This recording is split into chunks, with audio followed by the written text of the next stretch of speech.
Video ini hanya untuk mereka yang punya logika. Bagi yang tidak punya logika, skip aja. Kalau Anies Baswedan maju sebagai calon presiden, pasti dia akan menggunakan politik identitas. Pandangan itu saya sampaikan ke wartawan beberapa hari yang lalu. Wartawan bertanya apakah politik identitas akan kembali digunakan dalam pemilu 2024. Dan itulah jawaban saya. Kalau Anies maju, pasti dia akan menggunakan politik identitas. Tapi kalau dia tidak maju, saya yakin tidak akan ada satupun kandidat yang menggunakan politik identitas.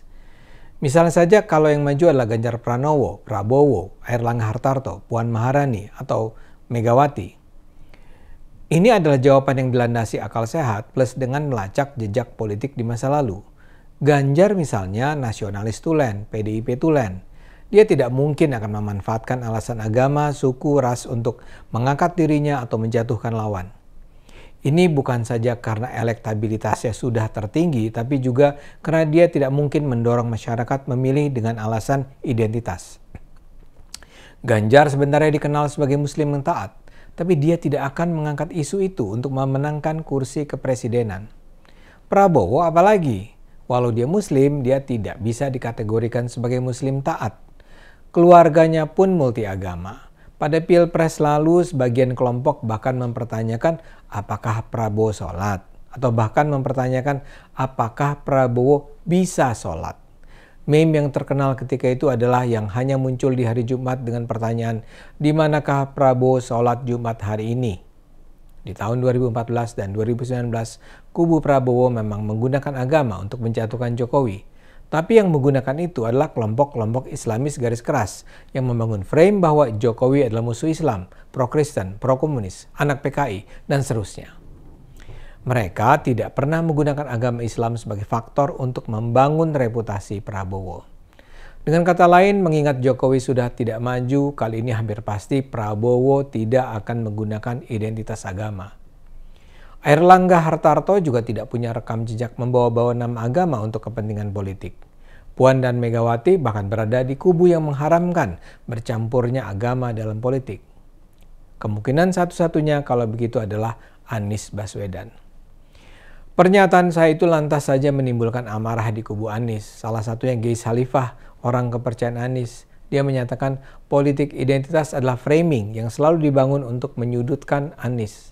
Padahal selama masa kepemimpinan Anies sebagai gubernur, menurut Geis, tidak sekalipun Anies membeda-bedakan warga berdasarkan agama dan ras.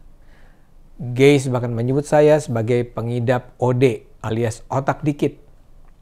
Buat saya, makian Geis ini biasa-biasa saja. Dia sebelum ini sering menyebut saya bajingan atau pecundang.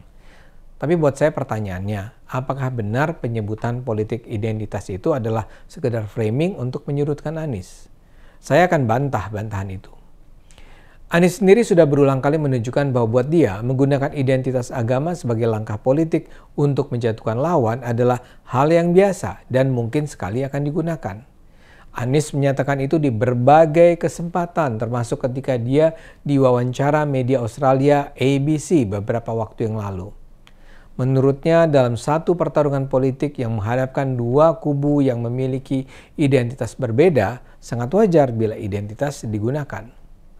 Kalau ada kandidat pria melawan kandidat perempuan, wajar menurutnya kalau salah satu atau kedua belah pihak menggunakan identitas keperempuanan sebagai alat mengangkat diri atau menjatuhkan lawan. Begitu juga kalau ada dua kandidat berbeda agama, maka identitas agama bisa digunakan. Anies memang tidak menyebut kata politik identitas, tapi jelas dia menyatakan bahwa dia sangat mungkin menggunakan faktor agama untuk memenangkan pemilihan. Dan itulah yang disebut sebagai politik identitas.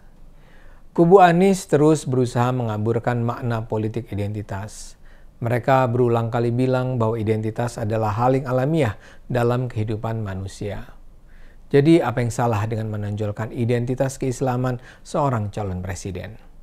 Jadi apakah salah kalau seorang kandidat muslim menampilkan dirinya menggunakan kopiah atau sholat atau mengucapkan assalamualaikum untuk menunjukkan bahwa dia adalah seorang muslim? Ya, tapi saya yakin Anies tahu bahwa bukan itulah yang dimaksud sebagai politik identitas. Yang dimaksud dengan politik identitas adalah berpolitik dengan menggunakan agama sebagai alasan mengapa seorang kandidat harus dipilih atau mengapa seorang kandidat jangan dipilih. Politik identitas ini sangat berbahaya. Politik identitas membuat masyarakat menjadi tidak rasional dalam berpolitik. Masyarakat jadinya tidak memilih seorang kandidat karena programnya, ide-idenya, visi misinya, atau bahkan track recordnya. Dalam politik identitas yang jadi faktor utama adalah agama. Seorang kandidat akan dipilih karena agamanya, terlepas dari apakah ia diketahui korup atau melakukan pelanggaran HAM. Dan ketika politik identitas digunakan, konflik akan berpotensi pecah hanya karena perbedaan identitas. Bahkan ketika masa pemilihan usai, konflik tersebut akan terus berlangsung dalam waktu lama. Nah, masalahnya ada alasan yang cukup kuat juga untuk menduga bahwa Anies sangat mungkin menggunakan politik identitas yang memang dia katakan normal terjadi. Ketika menjabat sebagai gubernur DKI, bisa jadi Anies tidak membeda-bedakan warga berdasarkan agama. Tapi dalam proses menjadi gubernurnya, kubu Anies jelas-jelas menggunakan agama sebagai alasan untuk menjatuhkan Ahok sampai akhirnya Ahok dipenjara. Jadi ada track record sebelumnya bahwa Anies bisa menggunakan politik identitas untuk mencapai tujuannya. Tambahan lagi, Anies sangat mungkin menggunakan politik identitas karena agama adalah keunggulan komparatifnya. Anies memiliki kelemahan di semua lini. Dia mungkin saja seorang doktor dari Amerika Serikat, tapi rekam jejak kepemimpinannya sangat buruk. Dia gagal sebagai rektor Paramadina, gagal sebagai menteri, dan gagal sebagai gubernur. Karena itu jualan utamanya adalah agama. Kubunya dengan mudah bisa memanipulasi agama untuk membangun dukungan terhadap Anies. Karena itulah kalau kita ingin perpecahan agama tidak lagi berlangsung, marilah kita berharap Anies tidak maju sebagai capres. Kalau Anies maju, hampir pasti dia akan menggunakan politik identitas. Ayo gunakan akal sehat, karena hanya dengan akal sehat, bangsa ini akan selamat.